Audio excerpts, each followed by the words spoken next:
अच्छा, अभी हमने करना है अपने कोवेलेंट कंपाउंड्स की प्रॉपर्टीज़, और हम क्या करेंगे, हम वाटर को एग्जांपल ले रहे हैं, यानी हम H2O को एग्जांपल ले रहे हैं। लेकिन ये जो एग्जांपल है ये तकरीबन सारे कोवेलेंट कंपाउंड्स के ऊपर एप्लीकेबल है। ठीक है, तो ये हमारे पास एक पानी का ग्लास है। ठीक है, ये उसका एक सेक्शन है जो जूम इन हुआ हुआ है। अब जूम इन हुआ हुआ है, हम देख सकते हैं कि पानी में छोटे छोटे पानी के मॉलिक्यूल्स हैं। ठीक है, H2O के मॉलिक्यूल्स हैं। हमने एक मॉलिक्यूल को अपने पास यहाँ पर जूम इन कर लिया। ठीक है, ये एक मॉलिक्यूल का हमारे पास स्ट्रक्चर आ गया। अच्छा, अब स्ट्रक्चर में हमने पढ़ा था कि हमारे पास होते हैं कोवेलेंट बॉन्ड्स। ठीक है, हमारे पास क्या होते हैं, हमारे पास होते हैं कोवेलेंट बॉन्ड्स हाइड्रोजन और ऑक्सीजन के बीच में। अब याद रखना कि ये जो बॉन्ड है ना, कोवेलेंट बॉन्ड, ये जो पेयर हुआ हुआ है हमारे पास इन दो एटम्स के बीच में, ये बॉन्ड जो है ये बहुत बहुत ज़्यादा स्ट्रॉन्ग है। ठीक है, यानी इसको तोड़ना आसान नहीं है। इस ऑक्सीजन को, ये जो हमारे पास फर्ज कर लो ये ऑक्सीजन है, और ये दो हाइड्रोजन्स हैं, इन दोनों को, इन इन चीज़ों को सेपरेट करना है, मतलब इनको यहाँ से तोड़कर, इनके बॉन्ड्स तोड़कर और इनको सेपरेट करना, ये बहुत मुश्किल है, क्योंकि ये जो बॉन्ड है ये बहुत ज़्यादा स्ट्रॉन्ग है। तो हाइड्रोजन और ऑक्सीजन को अलहदा करना बहुत मुश्किल है।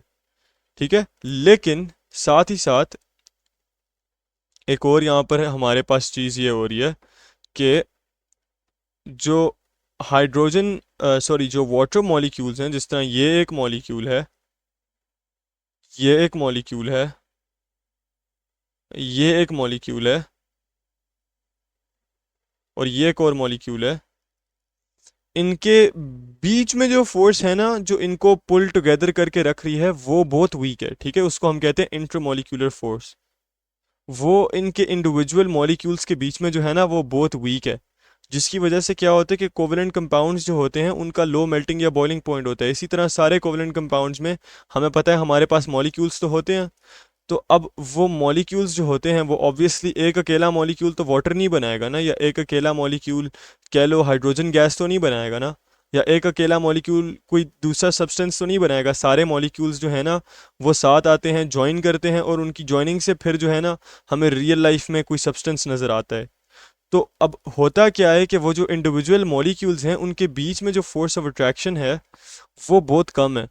वो इतनी कम है कि उनके बॉइलिंग पॉइंट और मेल्टिंग पॉइंट बहुत वीक होते हैं। इसलिए आपका वाटर जो है वो रूम टेम्परेचर पर लिक्विड होता है, क्योंकि उसका मेल्टिंग पॉइंट 0 डिग्री सेल्सियस है। ठीक है, ज़ीरो से पहले वो सॉलिड होता है यानी आइस, और ज़ीरो के बाद जो है वो लिक्विड बन जाता है। तो उसका इतना कम मेल्टिंग पॉइंट है कि वो 0 डिग्री सेल्सियस पर ही जो है लिक्विड में बन जाता है। जबकि अगर आप आयोनिक कंपाउंड ले लें तो वो 1000 डिग्री सेल्सियस पर जाते हैं, उसके बाद जाकर वो आपको लिक्विड बन के दिखाते हैं।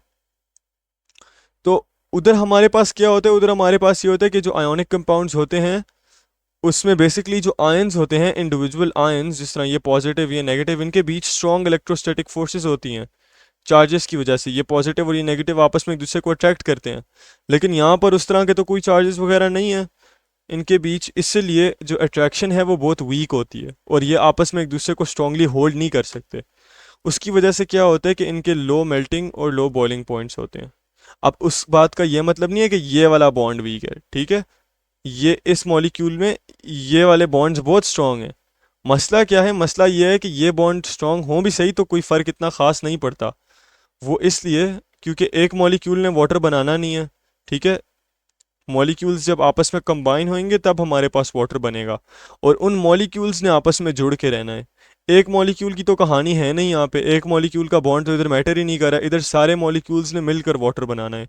तो उनके बीच की जो फोर्स है वो स्ट्रांग होनी चाहिए, और वो बहुत वीक होती है क्योंकि यहाँ पर कोई चार्जेस नहीं है उस तरह जिस तरह हमारे पास आयोनिक कंपाउंड्स के होते हैं।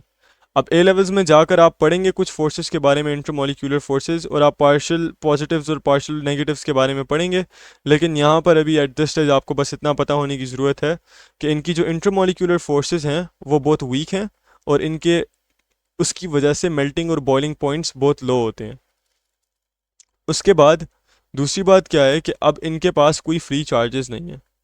ठीक है, आयोनिक कंपाउंड्स में हमने देखा था कि चार्जेस होते हैं, लैटिस स्ट्रक्चर के अंदर ट्रैप्ड हुए हुए होते हैं। ठीक है, लैटिस स्ट्रक्चर के अंदर ट्रैप्ड हुए हुए होते हैं, उनको बेसिकली क्या करो, उनको डिसॉल्व करो या मोल्टन करो, तो ये जो हैं ये अपने अपने रास्ते होके फ्री हो जाते हैं।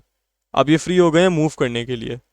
लेकिन यहाँ पर क्या मसला है, यहाँ पर तो ये मसला है कि आप इस सॉलिड को बेशक लिक्विड में ले आओ, इनको फ्री करवा दो, ठीक है, एक मॉलिक्यूल इधर फिरे, एक इधर फिरे, एक इधर फिरे, एक इधर फिरे, लेकिन क्योंकि इनके ऊपर चार्ज ही नहीं है तो ये इलेक्ट्रिसिटी कैसे कंडक्ट करेंगे? ये तो न्यूट्रल है, ठीक है, हमने पढ़ा था मॉलिक्यूल के ऊपर चार्ज जो होता है, एक मॉलिक्यूल के ऊपर चार्ज होता है वो ज़ीरो होता है, तो ये जो है ये भी ज़ीरो है। तो ये आप यहाँ पर पॉजिटिव टर्मिनल लगा दो बैटरी का, यहाँ पर नेगेटिव टर्मिनल लगा दो बैटरी का, तो जो चीज़ न्यूट्रल है वो तो कहीं मूव ही नहीं करेगी, ना इधर जाएगी ना इधर जाएगी। जो पॉजिटिव पार्टिकल होएगा वो तो इधर जाएगा और जो नेगेटिव पार्टिकल होएगा वो तो इधर जाएगा। लेकिन अब जो जिस चीज़ के ऊपर कोई चार्ज ही नहीं है वो ऑब्वियसली ना पॉजिटिव पे अट्रैक्ट होएगा ना नेगेटिव पे अट्रैक्ट होएगा, तो उसकी वजह से ये फ्लो नहीं करते और इलेक्ट्रिसिटी जो है वो कंडक्ट नहीं हो सकती। तो इनकी ये तो प्रॉपर्टीज़ आपको इनके स्ट्रक्चर से रिलेट कर कर याद होने की ज़रूरत है।